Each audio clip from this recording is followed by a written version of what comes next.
I promise that in 2025, only positive things, positive vibes, and yeah, finally we are here. Nudge somebody, pinch yourself and say, I am here.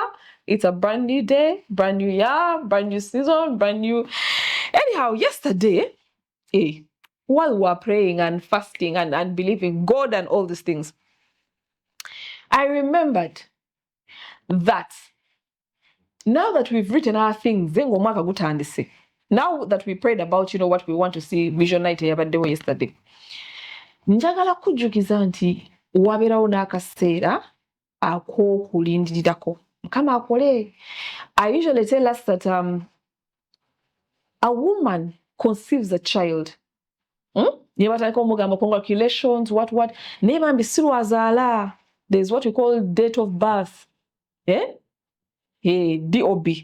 Nti omusawo ogenda mu ddwaliro n'agamba congratulations, you're a mother, you're expecting either twins or quadruplets or what, bichini, but congratulating already. But that doesn't mean that ogenda bazaalirawo nedda. There's a growth, there's a time, there's a procession, there's everything. Omwana okula. Kyenjagala twogereko today nti olunaku lwaffe lwe lusooka yesterday twabaddemu okusaba nga twebaza Katonda nga tumuwa vision book yaffe nga tumugamba kino na kino na kino tubisabira. Naye kati tulina omuwa akabanga okubanga ng'engeri gy'alabirira omwana mu lubuto munda. We also need to give him time to work on what we have prayed and requested from him. The day you take your application for a job, or the day you actually receive that, notice that you've been hired, is not the day you start working, right? Okay, the day you meet the love of your life is not the day you get married. No. So I am here as a servant of Christ to tell us we will have to need patience for God to do these things. Let me start by reading Isaiah 60. Wow, it is the first scripture of 2025. Isaiah 60, 22, it says, God was giving prophecy of what would come or what would become of Israel. And he gave them, if you read Isaiah from Isaiah 60, he started telling them, you shall be this, you shall be this, your children shall be this, you shall have this, he started telling them. But then he says the smallest family will become 1,000 people and the tiniest group will become a mighty nation. At the right time, that's what I wanted us to look at, that at the right time, he says, I, the Lord, will make it happen.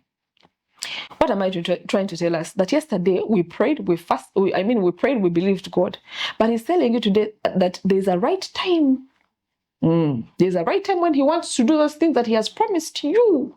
So I don't want you to put yourself on pressure and say, I wrote that I want this. Then you start meandering, trying to figure out things on your own. There you'll mess up. He says at the right time, yes, you requested God that I want to have children. But he says, yes, granted, at the right time.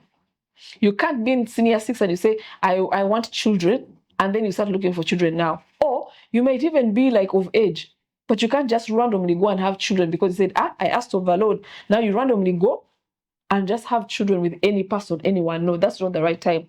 The right time is when he tells Sarah, I will give you a child. And the right time came when they were 190. Like Sarah was 90, Abraham was 100. That was the right time. But he had already promised that he would give them what? Children.